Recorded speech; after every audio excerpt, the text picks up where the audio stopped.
அன்பு தேவனுடைய பிள்ளைகளை, ஆண்டவரும் உலக ரட்சகருமாகிய இயேசுவின் நாமத்தினாலே இந்த கால வேளையில் இருதயத்தின் ஆழத்திலிருந்து உங்களுக்கு நல்வாழ்த்துக்கள். ரோமருக்கு எழுதின நிருபம் 15ஆம் அதிகாரம் 13வது வசனத்தை வாசித்து இந்த நாளுக்காக நாம் ஜெபிப்போம். நம்பிக்கையின் தேவன் பரிசுத்த ஆவியின் பலத்தினாலே உங்களுக்கு நம்பிக்கை பெருகும்படிக்கு விசுவாசத்தினால் உண்டாகும் எல்லாவித சந்தோஷத்தினாலும் சமாதானத்தினாலும் உங்களை நிரப்புவாராக. இந்த கடைசி நாட்களில் நம்ம வாழ்ந்து கொண்டிருக்கிறோம். மனித சமுதாயத்திற்கு அவர்கள் எதிர்பார்க்கும் சகலமும் அவர்களுக்கு கிடைத்தாலும் மிக தேவையானது அவர்களுக்கு ரெண்டும் மட்டும்தான். என்னங்க அது? ஆண்டவர் கொடுக்கும் சந்தோஷமும் சமாதானம் மட்டும்தான். ஆம் என் அன்பு தேவனுடைய பிள்ளைகளே, இந்த சந்தோஷமும் சமாதானம் எப்படிங்க கிடைக்கும்? ஆண்டவரை விசுவாசிப்பதன் மூலமாக அவருடைய சந்தோஷத்தையும் சமாதானத்தையும் பரிசுத்தாவியானவர் மூலமாக அவர் மனித சந்ததிக்கு தருகிறார் என்றால் அவரை நம்புகிறவர்களுக்கு அவர் தருகிறார். இந்த கால வேளையில சந்தோஷமா இருக்கிறீங்களா? சமாதானம் இருக்கிறீங்களா? உங்களால சந்தோஷமா இருக்க முடியலையா?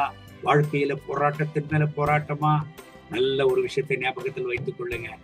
சங்கீதக்காரன் 46வது சங்கீதத்துல பாடி இருக்கிறார், தேவன் நமக்கு அடைக்கலமும் பலனும் ஆபத்து காலத்தில் அனுகூலமான துணையுமானவர்.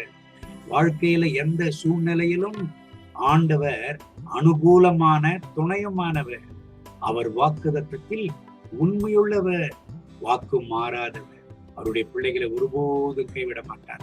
இந்த கால வேளையில சந்தோஷம் இல்லாம சமாதானம் இல்லாம துயரத்தோடு வேதனையோடு துக்கத்தோடு இருக்கிறீர்களா? என் அன்பு தேவனுடைய பிள்ளைகளை, தேவனை விசுவாசிங்க. ஆண்டோர் மேல வைத்திருக்கிற உங்கள் விசுவாசத்தை ஒருபோதும் தளர விடாதீங்க. ஏன் தெரியுமா? எந்த நிலைமையிலும் ஆண்டவர் உங்களை கைவிடவே மாட்டார். இந்த கர்த்தருடைய வாக்கு தத்தத்தின்படி கர்த்தர் அவருடைய சமாதானத்தினாலும் அவருடைய சந்தோஷத்தினாலும் நிறைவாய் உங்களை நிரப்பி அநேக ஜனங்களுக்கு முன்ன சாட்சியாக நிறுத்துவராக. கண்களை மூடி ஜெபிப்போமா? அன்பின் ஆண்டவரே, இந்த கால வேளையில இந்த வசனத்தை கேட்டு என்னோடு சேர்ந்து ஜெபித்துக் கொண்டிருக்கிற ஒவ்வொரு கர்த்தருடைய பிள்ளைகளுக்காக ஜெபிக்கிறேன். இவர்களை ஆசீர்வதிங்க தகப்பனே. உங்களுடைய சந்தோஷத்தினாலும் உங்களுடைய சமாதானத்தினாலும் இவர்களை நிரப்புவீராக. உங்களுடைய ரத்த கோட்டைக்குள்ள இவர்களை மூடி மறையாண்டவரே தகப்பனே. நீர் கொடுத்த சமாதானத்தையும் சந்தோஷத்தையும் சத்துருவினால ஒரு காலம் பறிக்கலாகாது.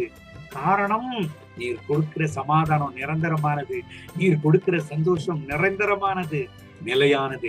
இந்த கால வேளையில தகப்பனே, அந்த சந்தோஷத்தை இவர்களுக்கு தாங்க, அந்த சமாதானத்தை இவர்களுக்கு தாங்க.